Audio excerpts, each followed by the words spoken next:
BYU snubbed out of the playoff, and how quickly could Penn State find themselves in that exact position?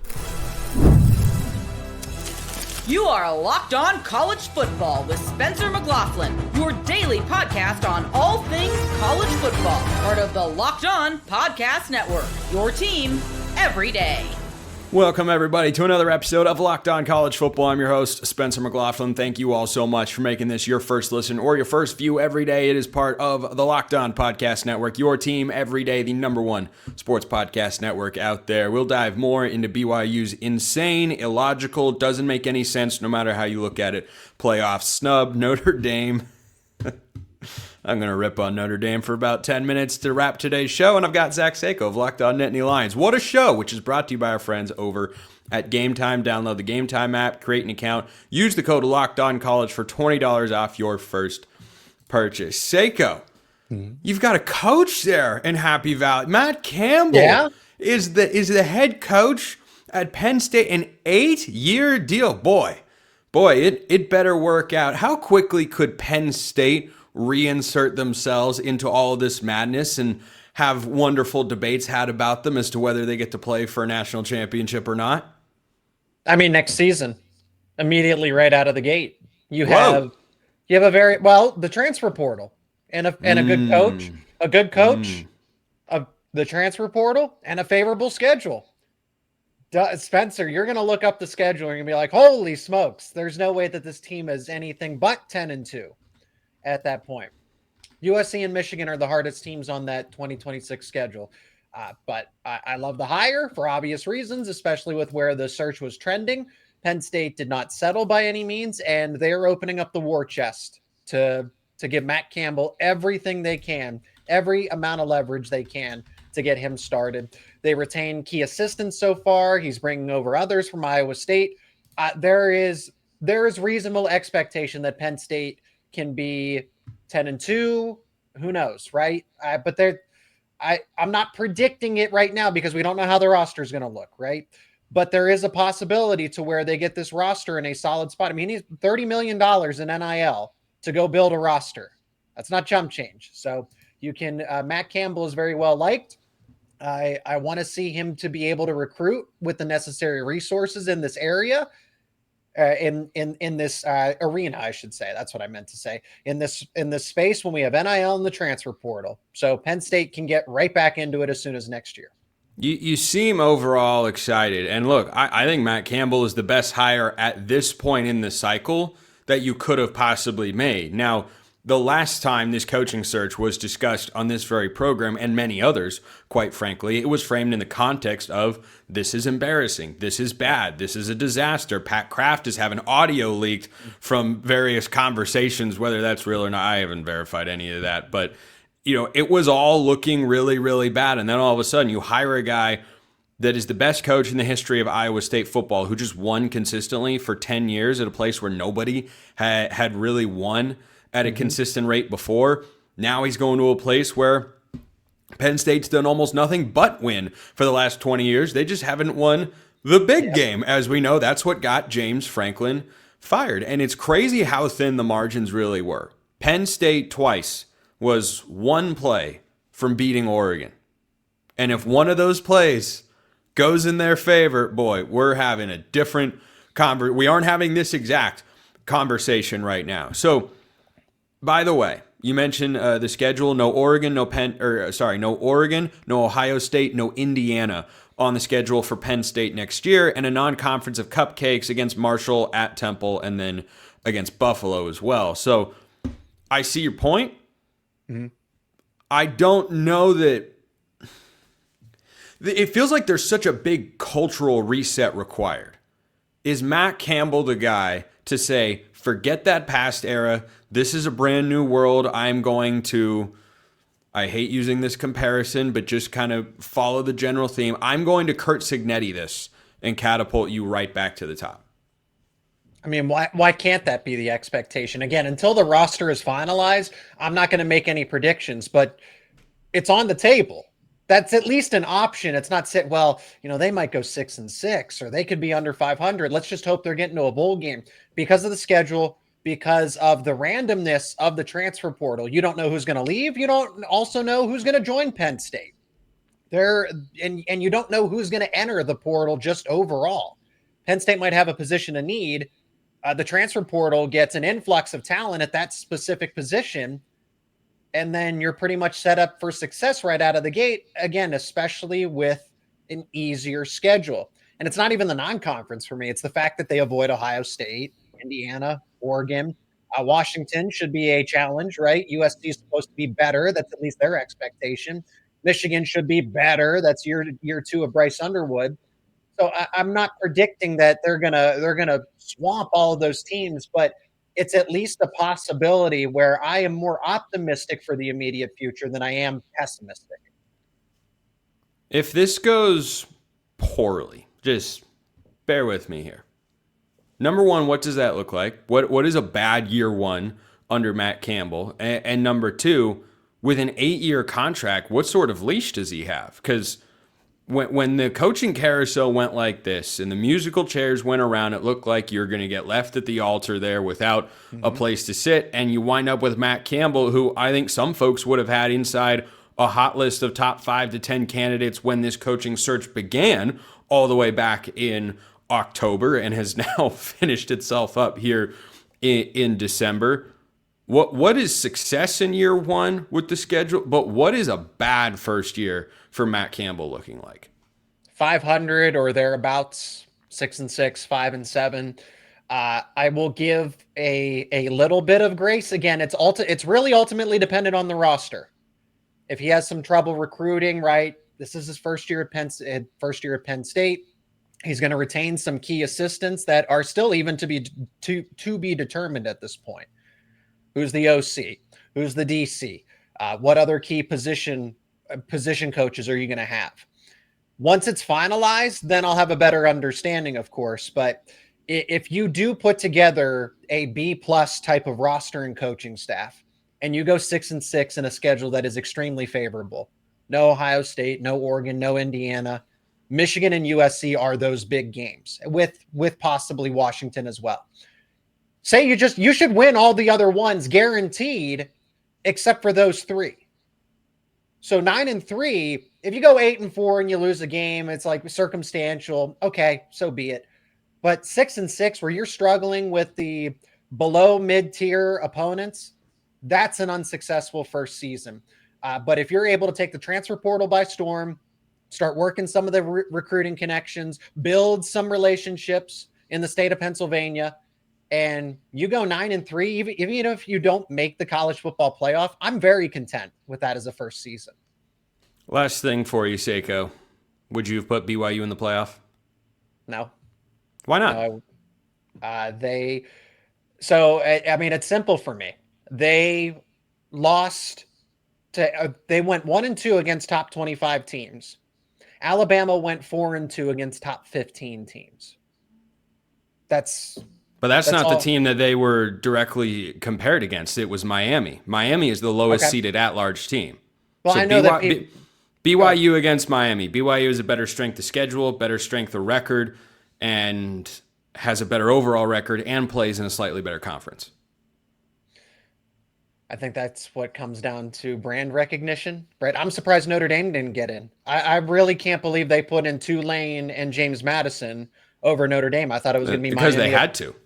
I guess they did. They had to. BYU and Miami have to be sitting there going, why in the world do we have these automatic bids for conference champions? What are we doing?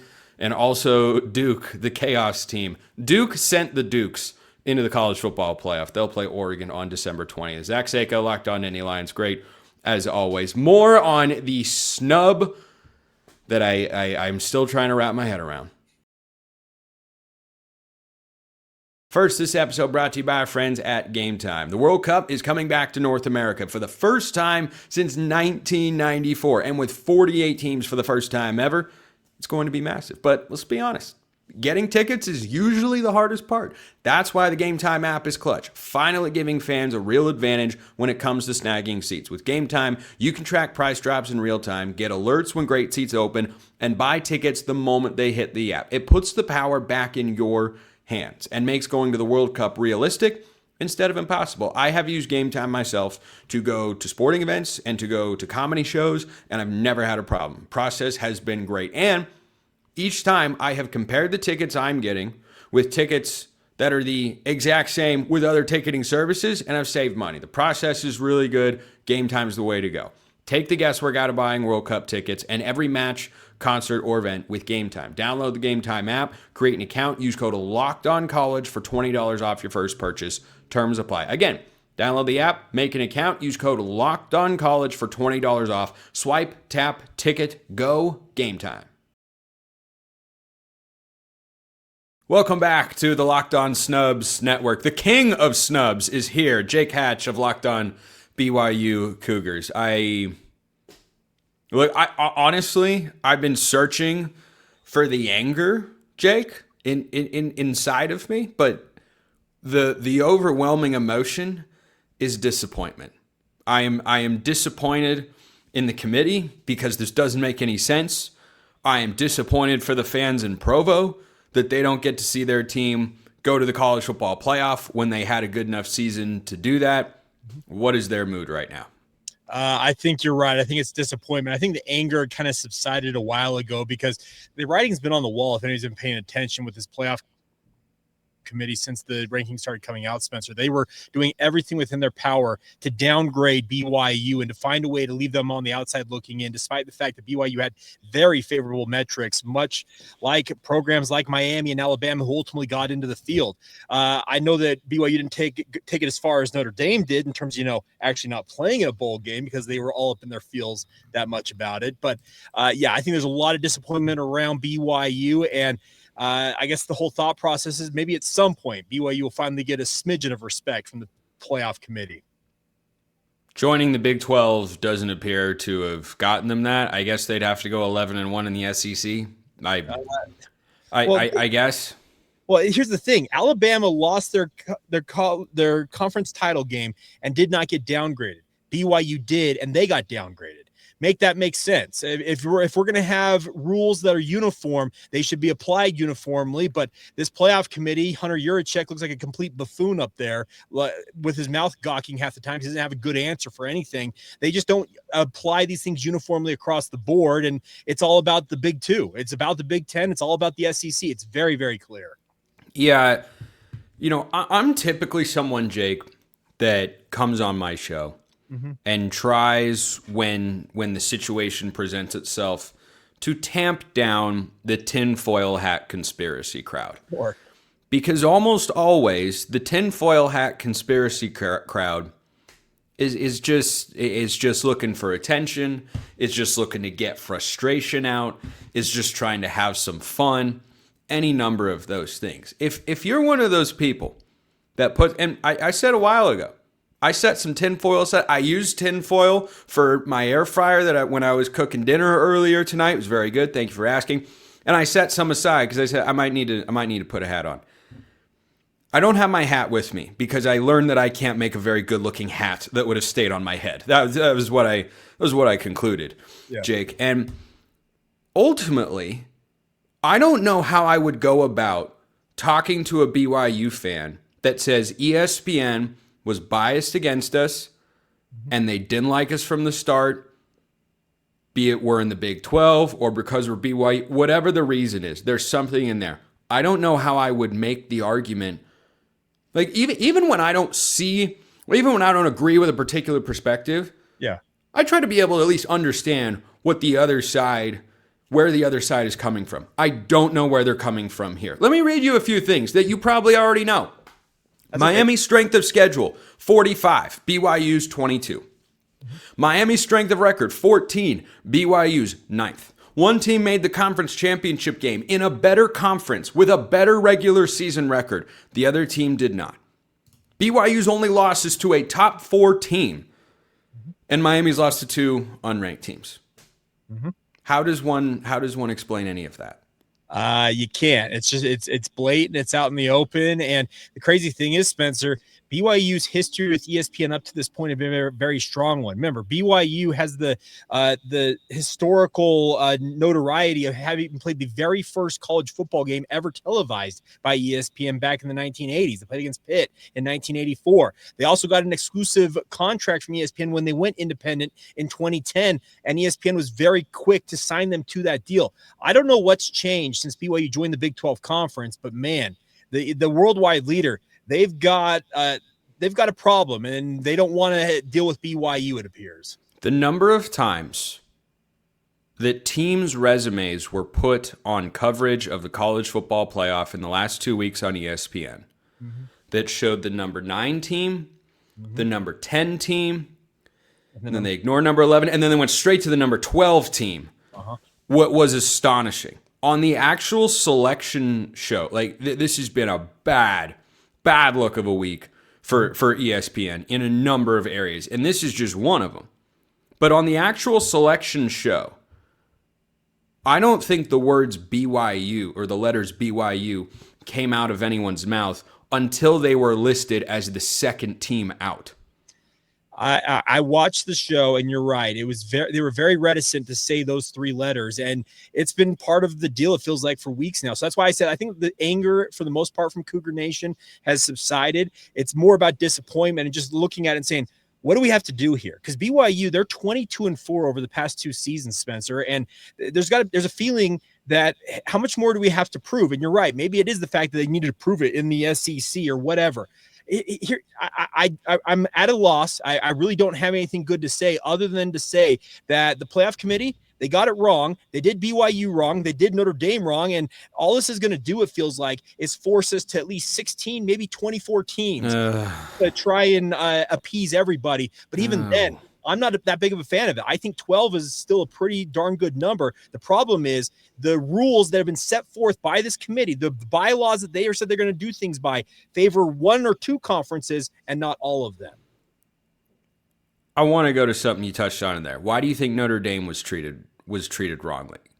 Because I feel like they were being talked about the entire time as they were going to be the last team into the field. And then all of a sudden it was a bait and switch. And it's all because they admitted this. Okay. Hunter Yurachek said they downgraded BYU, moving Miami up just next to Notre Dame. And they held the rule. Head-to-head matters. So that moved Miami into the field. If I'm Notre Dame, yeah, I understand why Notre Dame's upset, because they were the last team in for weeks. And then when they hurt BYU, when BYU got hurt by the fact that they downgraded themselves with a loss in the conference championship game, which that rule didn't apply to Alabama, thereby Notre Dame got screwed out of their place as well. I think that was more, I agree with that particular framing of the conversation with Notre Dame. I'm going to talk about them in the third segment on my show today. I've said for the last couple of weeks, I don't think Notre Dame should be in the playoff. Well, and that's a valid argument, but I'm just telling you, based on how things had been projected for weeks, it's because they downgraded BYU for a loss in a conference championship game, which is not supposed to hurt you. That's what they have said themselves. Didn't hurt Alabama, it hurts BYU. And then when you put those 2 teams together, speaking of Miami and Notre Dame, the head-to-head comes into effect, and that's how Miami leapfrogged into the field, even though Miami did not deserve to be there. Yeah, I think Notre Dame fans are right to feel misled by the committee. I don't think Notre Dame fans should feel we've got a resume that should put us in the playoff. No, you don't. I'm staring at your resume and comparing it to BYU. I'm sorry, it's straight up not as good. And if you took out the conference championship game, which Notre Dame is not capable of playing in, BYU would only have 1 loss, and their resume would still be significantly better. And they would still only have lost to a 1-loss top 4 team in all of college football in Texas Tech. So at least I'll give you guys a peek behind the curtain. I've already taped my segment on Notre Dame, so I've fleshed out my thoughts there, but they're not playing in a bowl game. Man. They went through it. Jake, you have kids, don't you? I do. How old are they? 9, 7, and 2.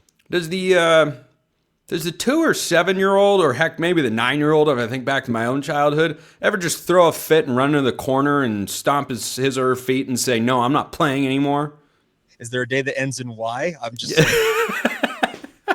Yeah, just check it. That's what it feels like Notre Dame has done. BYU's going to the Pop-Tarts Bowl. I hope you know what a great matchup. Hey, what a great matchup between the Pop-Tarts Bowl and BYU. Correct. And reportedly Notre Dame opted out of playing BYU in said Pop-Tarts. Oh. So Charmin's soft, man. Sorry, Notre Dame. They don't want to. They want you to ignore the result that was on the field, and then they want you to not realize that they would have played. Oh man, that's glorious. I've got to give credit to Steve Loom, the longtime columnist up here in Salt Lake City for the Salt Lake Tribune and Deseret News, who said that Notre Dame, the school that gave us the underdog, overcome all odds story of Rudy, just quit. That was a tweet he put out. Masterclass from him. It is Charmin soft for Notre Dame to opt out.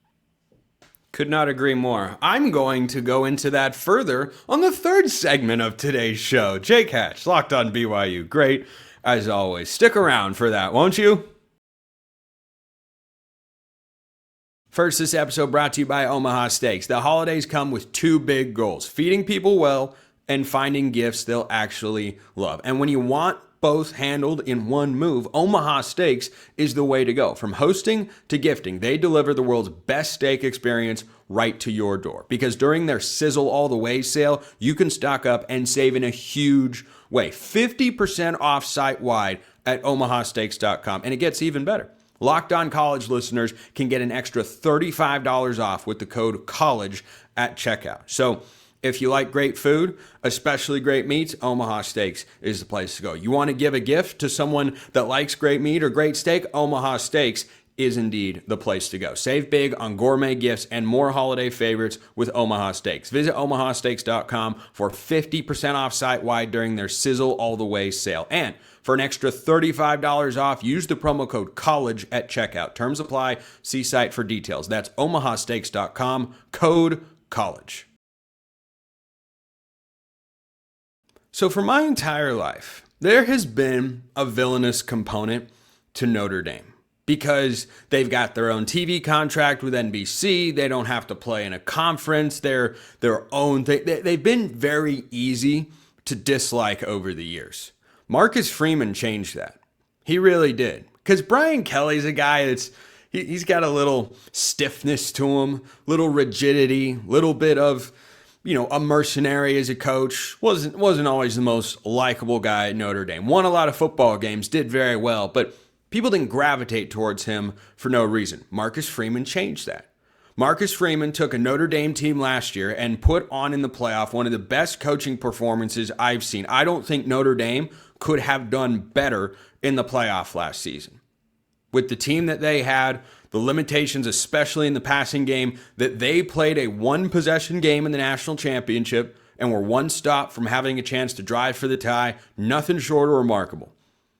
So he had Notre Dame kind of shifting their perception, not the Indiana way, but kind of in the Bryson DeChambeau way. I used to really not like Bryson DeChambeau. Now, Bryson's pretty cool because he got with a PR firm and he changed a lot of things about it. Well, Notre Dame's now going in the opposite direction once again. So they released this statement after being left out of the college football playoff. I had a different idea for the third segment on today's show. This quickly got inserted once Notre Dame released this. Quote, December 7th, 2025, dating it like you're writing a letter to a loved one while you're lost at sea. I don't know. As a team, we've decided to withdraw our name from consideration for a bowl game following the 2025 season. We appreciate all the support from our families and fans, and we're hoping to bring the 12th national title to South Bend in 2026. Signed, the 2025 Notre Dame football team. End quote. That's, oh man. So you're playing the victim here when you lost to Miami head-to-head. And by the way, I bet a bunch of Notre Dame fans out there are pointing to Miami's two losses and saying, man, why is Miami in? They had these two horrible losses. Look at the quality of Notre Dame's losses. You sound like the SEC homers. Quality losses, man. No, we reward wins before we reward losses. You can take losses into account, but you're not rewarding them as a primary motivator for why a team should get into the college football playoff. Notre Dame has one good win on the resume. USC, good win. Beat them by 10. USC is a good team, not a great team, but a good team. They beat them by double digits. Heck, that's one of Oregon's best wins. Might be Oregon's best win overall because USC had climbed to the top 15. Game day went back to Eugene for that matchup. So Notre Dame obviously feels like they've been victimized by Regina George here. And meanwhile, they're going to opt out of the bowl game. So, but let me get this straight. You believe in South Bend that you were unfairly left out of the college football playoff. And your response to that is not to go on the field and say, I don't care who we're playing. We're going to go prove to that committee and to ourselves that we belong in the playoff field, and we're going to beat the living daylights out of them. You don't want to do that. Your answer is, I don't want to play anymore. I'm quitting. I'm done. What? How is that your response? It signed the 2025 Notre Dame football team. So you're telling me this is unanimous? What, you're boycotting the college football playoff? They were going to let you in. I mean, look, if you want to have a gripe with the committee that says something to the effect of, why were we ranked ahead of Miami the whole time? You led us to believe that we were in this position when we wound up not being there. That's fine. I think that's a fair critique of the committee. But that's a testament to the committee doing it wrong until the very last possible moment, not to Notre Dame getting robbed of a playoff spot. I'm sorry, no, they were not. Because Notre Dame had 3 legit opponents this year. They lost 2 of them. And if you want to say Miami's losses are terrible, you lost to Miami. If they can lose to Louisville and SMU and you can lose to them, not just can, but did, what does that say about your football team? I think Notre Dame is darn good. But guess what? I said from the beginning of this whole process, when Notre Dame lost their second game of the year to start the season, I said, man, I don't think Notre Dame's going to the playoff. I don't want them to get in the playoff unless they get some help. And they would have needed Miami to lose to Pitt. And then Pitt lost to Miami by a bigger margin than Notre Dame beat them by. By the way, let me just throw this out there for the Notre Dame fans that are upset about all this. Their strength of schedule is 44. Their strength of record is 13. And obviously they don't play in a conference. Miami's strength of schedule is 45, and their strength of record is 14. That's according to ESPN's metrics. BYU was the second team out, not the first team out. And BYU has a strength of schedule of 22 and a strength of record of 9 and was punished for playing in a conference championship game, which Notre Dame doesn't play in because, well, they're special and unique and, whatever. It's one of those things that I've largely been okay with over the years because it's one of those traditions in college football that makes it different from the NFL. But Notre Dame opting out of the bowl game, man, that is some weak tea. That is some weak, soft tea from the fighting Irish. How about the cowering Irish? Because, man, you actually just ran into the corner and threw a fit. That's incredible stuff. Incredible stuff. So no, Notre Dame with a schedule that's hilariously weak outside of 3 games of which they lost 2. No, I don't think they should have been in the playoff. And I can already hear some of the Notre Dame, well, if they'd thrown the holding flag. Yeah, it was a hold. I'm not going to sit here and tell you it wasn't. I cannot give you the number of games that have been severely impacted by poor officiating this year. The answer is you cannot allow it to come down to that particular situation. You were at home and Texas A&M walked into South Bend and put up over 40 points. I know that it was a hold. I agree with you. It is a missed call. But it is your fault, Notre Dame, that you allowed the game to be in that particular position. And the results on the field have got to matter. And I want to continue to see these games get played. And guess what? The committee has sent a message this year that those games do in fact matter, and you are rewarded for them. And the outcomes do matter, and that to me is good for the sport. And Notre Dame going out here and crying about this and not playing in a bowl game, come on, man. Come on. That's so unbelievably soft. Florida State was 13-0. They were left out of the 4-team playoff, which is a completely different debate because there were only 4 teams. They're left out. They went and played, even though they knew deep down, well, maybe they didn't know. They had to have half an idea that they were going to get their butts kicked, and they did. But you know what? They showed up and played the football game. And yeah, we can have a larger conversation about bowl season, what it means. I like bowl season. I'm one of the few people that I will throw bowl season on all day. I don't care who's playing. I like watching college football because you know what I noticed once January 21st rolls around after the national championship? There's no college football on my TV, and I wish there was.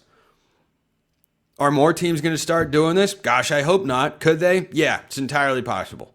Entirely possible. But I think this is a ridiculous look for Notre Dame. I think you just went out there and you threw a fit. You're the Fighting Irish. You were in the national championship game last year. You have a chance to go out and prove that you should have been in the college football playoff because you did not prove it on the field so far this season. And yet, you're just going to go home and say, well, we're just looking ahead to next year. Okay. You do that. So that's how we wrap today's show. Appreciate everyone listening. I'll see you next time. And until then, hope you all have a wonderful rest of your day. Don't be like Notre Dame.